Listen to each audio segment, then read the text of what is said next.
KPS ബ്ലോഗിലേക്ക് എല്ലാവർക്കും സ്വാഗതം. ഇന്ന് ഞാൻ പറഞ്ഞിട്ടുള്ളത് സൈത്തെണ്ണ അഥവാ ഒലിവ് ഓയിൽ. നമ്മുടെ കിതാബുകളിൽ തന്നെ എടുത്ത് പരാമർശിച്ചിട്ടുള്ള ഒരു സൈത്തുൻ കായയുടെ എണ്ണയാണിത്, സൈത്തെണ്ണ. അപ്പോൾ നമുക്ക് ഇന്ന് ഇതിനെപ്പറ്റി പറയാം. അപ്പോൾ എൻ്റെ വീഡിയോ ഇതുവരെ കാണാത്തവരാണെങ്കിൽ ആദ്യം തന്നെ സബ്സ്ക്രൈബ് ചെയ്യുക, ലൈക്ക് ചെയ്യുക, ഷെയർ ചെയ്യുക.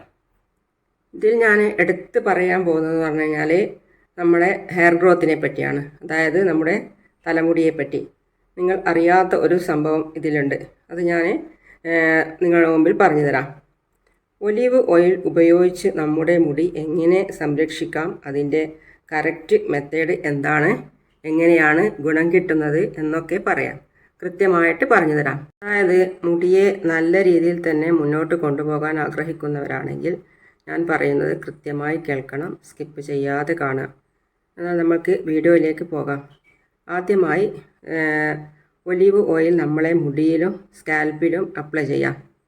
നല്ല രീതിയിൽ തന്നെ മുടിയിലും സ്കാൽപ്പിലുമായിട്ട് അപ്ലൈ ചെയ്ത് കൊടുക്കുക. ഇത് നന്നായിട്ട് അപ്ലൈ ചെയ്യുക. അപ്പോഴാണ് നല്ല നിലയിൽ തന്നെ നമ്മളെ സ്കാൽപ്പിലോ നമ്മുടെ മുടിയിലോ നല്ല നീളമുള്ള മുടിയാണെങ്കിൽ നല്ല നീളത്തോടെ മുടിയിൽ അപ്ലൈ ചെയ്ത് നല്ല രീതിയിൽ തന്നെ അപ്ലൈ ചെയ്ത് കൊടുക്കാൻ. അപ്പോൾ എന്ന് പറഞ്ഞാൽ നല്ല അപ്ലൈ ചെയ്യുമ്പോൾ തന്നെ നമുക്ക് അതായത് ഓരോ മുടിയായിട്ട് തന്നെ നല്ല രീതിയിൽ എടുത്തിട്ട് പ്രത്യേകം അപ്ലൈ ചെയ്ത് കൊടുക്കാൻ അതിന് പറ്റിയൊരു നല്ല എണ്ണയാണിത്. പ്രത്യേകിച്ച് ഗൾഫിലൊക്കെ ഉള്ളവർ ഇതാണ് സ്ഥിരമായി യൂസ് ചെയ്യുന്നത്. അവരുടെ മുടി നമ്മൾക്ക് കാണാം നല്ല ഗ്ലേസിങ്ങോട് കൂടിയിട്ട് നല്ല സ്മൂത്തായി കിടക്കുന്നത്. നമ്പർ 1 ഞാൻ ഒന്നാമത്തെ പറയുന്നത് പറഞ്ഞാൽ ഒലിവ് ഓയിലിനെ കുറിച്ച് ഒലിവ് ഓയിൽ കുറച്ചെടുത്തിട്ട് ഒന്ന് ചൂടാക്കുക. അതായത് ഒന്ന് ലേശം ഒന്ന് ചൂടാക്കുക. അതിന് ശേഷം കുറച്ച് ആറാൻ വേണ്ടി തണിയാൻ വേണ്ടി വെച്ചിട്ട് അതിന് ശേഷം നമുക്ക് തലയിലേക്ക് അപ്ലൈ ചെയ്യാം. രണ്ടാമത്തേതെന്ന് പറഞ്ഞു കഴിഞ്ഞാൽ നമ്മളൊക്കെ യൂസ് ചെയ്യുന്നത് ആദ്യമായി ഒലിവ് ഓയിൽ എടുത്ത് അതായത് പറഞ്ഞാൽ മുട്ടയുടെ വെള്ള ചേർത്ത്, അതായത് മഞ്ഞ ആകാൻ പാടില്ല, വെള്ളം മാത്രം എടുത്തിട്ട് അത് പ്രത്യേകിച്ച് കാണിച്ചു തരാൻ വരുന്നത്. പക്ഷേങ്കിൽ ഞാൻ വ്യക്തമായി പറഞ്ഞു തരാം. അതായത് കുറച്ച് പൊട്ടിച്ചിട്ട് മുട്ടേൻ്റെ വെള്ളം മാത്രം എടുത്തിട്ട് മഞ്ഞ കലരാതെ വെള്ളം മാത്രം എടുത്തിട്ട് അതൊന്ന് അതിൽ രണ്ടും കൂടി മിക്സാക്കാൻ നല്ല രീതിയിൽ അത് ഇളക്കി മിക്സാക്കിയിട്ട് അത് നല്ലോണം തന്നെ നല്ല സ്പൂൺ എടുത്തിട്ട് നല്ലോണം തന്നെ ഇളക്കി ഒന്ന് മിക്സാക്കാൻ. പിന്നെ ഇങ്ങനെ തേക്കാൻ പറയുന്നത് പറഞ്ഞു കഴിഞ്ഞാൽ നല്ല രീതിയിൽ തന്നെ നമുക്ക് ബ്ലഡ് സർക്കുലേഷൻ നടക്കാനും പിന്നെ തലമുടിയൊക്കെ നല്ല നീറ്റായി കിടക്കാനും കൂടിയാണ് പറയുന്നത്. അതായത് പറഞ്ഞാൽ ഈ മുട്ടൻ്റെ വെള്ളയും ഇതിൻ്റെ രണ്ടും കൂടി മിക്സാക്കി തേക്കുമ്പോൾ നല്ലൊരു ഇത് തന്നെ കിട്ടും. നമുക്ക് നല്ല നിലയിൽ തന്നെ തേക്കാൻ പറ്റിയൊരു സംഭവമാണ്.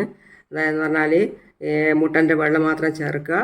അപ്പോൾ തന്നെ നമുക്ക് നല്ല രീതിയിൽ തന്നെ അത് പെട്ടെന്ന് തന്നെ റിസൾട്ട് കിട്ടും അതിൻ്റെ. അപ്പോൾ അതിൻ്റെ അകത്ത് മഞ്ഞയും കൂടി ചേർന്ന് കഴിഞ്ഞാൽ അതിന് സൈഡ് എഫക്റ്റായിട്ട് റീഇഷ്യൂ ആകണ്ട എന്നുള്ള രീതിയിലാണ് ഞാൻ എടുത്ത് പറയുന്നത്. മഞ്ഞ ചേർക്കാതെ സൈത്തെണ്ണയിൽ അതിൻ്റേതായ അളവിൽ തന്നെ നമുക്ക് എത്ര മുടിയുണ്ട് അതിനനുസരിച്ചിട്ട് സൈത്തെണ്ണയും എടുക്കുക. പിന്നെയെന്ന് പറഞ്ഞാൽ ബാക്കി അതിൻ്റെ കൂടെ മുട്ടൻ്റെ വെള്ളയും ചേർത്ത് നല്ലോണം മിക്സ് ചെയ്തിട്ട് അത് തേച്ച് കഴിഞ്ഞാൽ തന്നെ നമുക്ക് നല്ല രീതിയിൽ തന്നെ നമുക്ക് നമ്മളെ മുടീനെ നല്ല സ്മൂത്തായിട്ട് കൊണ്ടുപോകാൻ വേണ്ടി പറ്റും. പ്രത്യേകിച്ച് ഞാൻ പറഞ്ഞില്ലേ ഗൾഫ് നാട്ടുകാരൊക്കെ ഇങ്ങനെ തന്നെയാണ് ചെയ്യുന്നത്. നമ്മൾക്ക് ഇത് എന്ന് വെച്ചാൽ നമ്മൾ സാധാരണ വെളിച്ചെണ്ണയൊക്കെ തേക്കുന്നത്. പക്ഷേ എന്ന് പറഞ്ഞാൽ ഇത് തേച്ചൊന്ന് നോക്കുക എല്ലാവരും, നല്ല രീതിയിൽ തന്നെ ഇതിൻ്റെ റിസൾട്ട് കിട്ടുന്നതാണ്. പ്രത്യേകിച്ച് എന്ന് പറഞ്ഞാൽ എല്ലാവർക്കും ഉണ്ടാകുന്ന ഒരു പരാതിയാണ്, അതായത് മുടി പൊട്ടിപ്പോകുന്നത്, മുടീൻ്റെ അറ്റം പിളരുന്നത്, അറ്റം രണ്ടായിട്ട് കുലച്ച് വരുന്നത്, തലയിൽ പിന്നെ കായം പോലുള്ള സംഭവം ഉണ്ടാകുന്നത്. എല്ലാത്തിനും ഇങ്ങനെയുള്ള പരാതി ഓരോരുത്തരും പറയുന്നത് കേൾക്കാം. അപ്പോൾ എന്ന് പറഞ്ഞാൽ ഇത് തേച്ചാൽ പോകുന്നതാണ്. പ്രത്യേകിച്ച് ഞാൻ എടുത്ത് പറയുകയാണ്, ഇത് തേച്ചാൽ ഇങ്ങനെയുള്ള സംഭവമൊക്കെ മാറി നല്ല നീറ്റായിട്ട് കിട്ടുന്നതാണ്. സാധാരണ എണ്ണയേക്കാൾ പൈസ വരും, പക്ഷേ ഇത് വാങ്ങിക്കാൻ വേണ്ടിയിട്ട്. അപ്പോൾ നിങ്ങൾ ആഴ്ചയിൽ ഒരു തവണയെങ്കിലും ഇത് യൂസ് ചെയ്യാൻ വേണ്ടി നോക്കാൻ. പിന്നെ മുട്ട ചേർത്ത് അപ്ലൈ ചെയ്യുന്നതിൽ മുടിക്ക് അതായത് പറഞ്ഞാൽ മുടിക്കനുസരിച്ചിട്ട് നമുക്ക് ചെയ്യാൻ 3 സ്പൂണോ 4 സ്പൂണോ എടുത്തിട്ട് മുട്ടയുടെ വെള്ളം ചേർത്തിട്ട് നമുക്ക് എടുത്തിട്ട് അപ്ലൈ ചെയ്യാവുന്നതാണ്. അത് മിക്സാക്കി തേക്കേണ്ട വിധം എല്ലാവർക്കും അറിയാവുന്നതായിരിക്കും. അന്ന് ഞാൻ പ്രത്യേകിച്ച് എടുത്ത് പറയേണ്ട. അതിന് ശേഷം 1 മണിക്കൂർ കഴിഞ്ഞ് കഴുകിക്കളയാം. പിന്നെ വളരെ വിശദമായിട്ട് ഞാൻ തന്നെ പറഞ്ഞു തരുന്നുണ്ട്. അതുകൊണ്ടെന്ന് പറഞ്ഞാൽ ഞാൻ എടുത്തിട്ട് കാണിച്ചു തരുന്നില്ല, കാണിക്കാൻ പറ്റാത്തതുകൊണ്ട്. അതുകൊണ്ടെന്ന് പറഞ്ഞാൽ ഞാൻ പറയുന്നത് അനുസരിച്ചിട്ട് അതിൻ്റെ അളവിലെടുത്തിട്ട് തേച്ചാൽ നല്ല വ്യത്യാസം കിട്ടുന്നതാണ്. പിന്നെ വെറുപ്പിക്കുന്ന രീതിയിൽ നീട്ടിക്കൊണ്ട് പോകാതെ തന്നെ പറയേണ്ട കാര്യം മാത്രമേ എടുത്ത് പറയുന്നുള്ളൂ.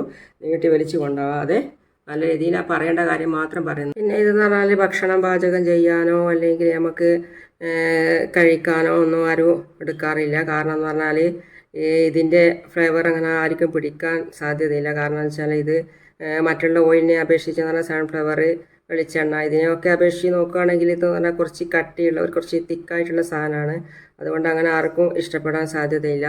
അവരൊക്കെ എല്ലാവരും അതായത് ആരായാലും തന്നെ പിന്നെ വെളിച്ചെണ്ണ സൺഫ്ലവർ ഓയിലൊക്കെയാണ് യൂസ് ചെയ്യാൻ. അപ്പോൾ ഇത് അതിനെ അപേക്ഷിച്ച് നോക്കുമ്പോൾ ഇത് കുറച്ചുകൂടി കട്ടിയുള്ള സാധനമാണ്. ഈ ഒലീവ് ഓയിൽ എന്ന് വെച്ചാൽ കുറച്ച് കട്ടിയാണ്. പിന്നെ ഒരു കാര്യം എന്ന് പറഞ്ഞാൽ ഉദര സംബന്ധമായ രോഗമുള്ളവർക്കോ കോൺസ്റ്റിപ്പേഷ്യൻ്റ് അവർക്കോ ഇത് ഒരു സ്പൂൺ കഴിച്ചാൽ നല്ലതാണ്. വയറ്റിൽ നിന്നൊക്കെ കൃത്യമായിട്ട് പോകും. അതായത് എന്ന് പറഞ്ഞാൽ ലിവർ ഫാറ്റ് കൂടിയവർക്കും ഈ ഓയിൽ ദോഷം ചെയ്യുന്നതല്ല. അങ്ങനെ ഒരുപാട് ഗുണങ്ങൾ അടങ്ങിയിട്ടുള്ളതാണ് ഈ എക്സ്ട്രാ വെർജിൻ ഓയിൽ. അപ്പോൾ ഇത് കഴിക്കുന്നത് കൊണ്ട് ഒരു ദോഷവുമില്ല. പ്രത്യേകം ചോദിച്ച് വാങ്ങിക്കണം. എക്സ്ട്രാ വെർജിൻ ഓയിൽ തന്നെ വേണം ഇതിന് ഉപയോഗിക്കാൻ വേണ്ടി എടുക്കാൻ വേണ്ടിയിട്ട്. അത് പ്രത്യേകം ഞാൻ എടുത്ത് പറയാൻ വിട്ടുപോയി. അത് പ്രത്യേകം എക്സ്ട്രാ വെർജിൻ ഓയിൽ തന്നെ ഉപയോഗിക്കണോ. അതാണ് എപ്പോഴും നല്ലത് ഉപയോഗിക്കുന്നുണ്ടെങ്കിൽ.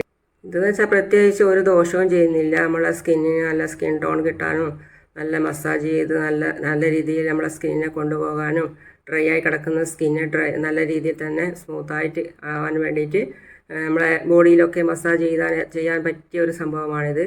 കഴിക്കാൻ വേണ്ടി എക്സ്ട്രാ വെർജിൻ ഓയിൽ ഉപയോഗിക്കുക. ഇത് നല്ല രീതിയിൽ തന്നെ മസാജ് ചെയ്ത് കുളിച്ചാൽ നല്ല ശരീരത്തിന് നല്ല ടോൺ കിട്ടുന്നതാണ്. അതുകൊണ്ട് ഇങ്ങനെയുള്ള സാധനങ്ങളൊക്കെ ഞാൻ പറഞ്ഞ രീതിയിൽ നല്ല രീതിയിൽ തന്നെ മനസ്സിലായി കാണുമെന്ന് വിചാരിക്കുന്നു. അതുപോലെയൊക്കെ ഉപയോഗിക്കുക. നല്ല രീതിയിൽ മസാജ് ചെയ്ത് കുളിക്കുക. നല്ല രീതിയിൽ എക്സ്ട്രാ വെർജിൻ ഓയിൽ വാങ്ങി ഭക്ഷണം പാചകം ചെയ്യുമ്പോൾ ഉപയോഗിക്കുക. അത് കഴിക്കുന്നതും ദോഷം ചെയ്യുന്നില്ല. കാരണം എന്ന് പറഞ്ഞാൽ നല്ലൊരു എടുത്ത് പറയാൻ പറ്റിയൊരു ഓയിലാണിത്. സീത്തുൻകായ്. അതുകൊണ്ടെന്ന് പറഞ്ഞാൽ എൻ്റെ വീഡിയോ ഇതുവരെ എല്ലാവർക്കും മനസ്സിലായി കാണുമെന്ന് വിചാരിക്കുന്നു. അടുത്ത വീഡിയോയുമായിട്ട് വരുന്നവരേക്കും ഓക്കെ ബായ്.